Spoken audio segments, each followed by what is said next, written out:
Hello, this is Miguel Colombo, bringing you the daily headlines from www.maryjanecolombo.com. Not much of interest today in the New York Times, Sunday, December 11th, 2011.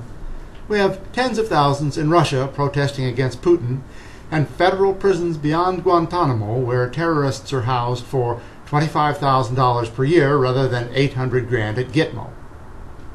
Of course, the Times has to have this on Sunday. Sex always sells. And gosh, are you undecided about God? There is one reasonable article in the opinion section, and I quote, "The 1% Club's misguided protectors." The Republican right is pushing back hard against the 99% movement and its focus on the widening chasm between the fortunes of the few at the summit of the income scale and everybody else.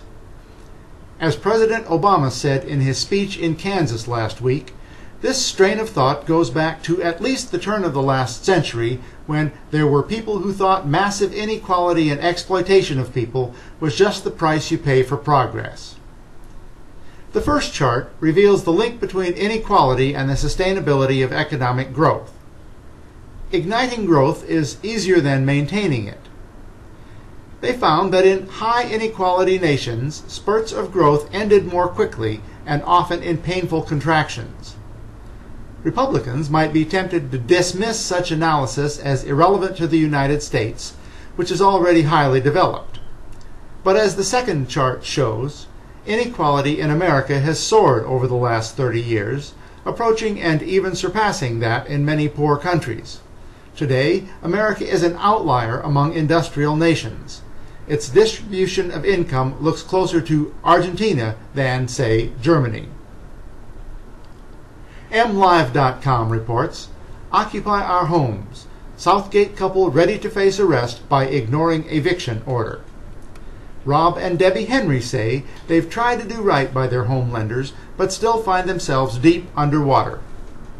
"We plan to stay here," Debbie Henry said this morning outside her home in Southgate, which she has been ordered to vacate by January 2nd. "We'll go to jail, I guess." The Henrys purchased their home in 2004 for around $140,000 with a 30-year loan from Countrywide Financial. They had no trouble making payments until July of 2008, when Debbie had a mild stroke. With Rob continuing to work as a mechanic, the family contacted Bank of America, which had purchased Countrywide earlier that year, and got a trial loan modification. For 10 months, the Henrys paid a reduced rate of $651 until the bank inexplicably returned their last check, explaining the couple could pay more than $30,000 or face foreclosure. Bank of America sold the loans to Fannie Mae, and the couple received an eviction notice last week. The government-sponsored mortgage giant has pledged not to force families out of their homes during the holidays. Meanwhile, plans continue for the coordinated West Coast port blockade tomorrow, December 12th. Occupy is striking back in San Diego, Los Angeles, Oakland, Portland, Tacoma, Seattle, Vancouver, and beyond, with solidarity rallies in New York City, Denver, Austin, and more. This is Miguel Colombo signing off from www.maryjanecolombo.com.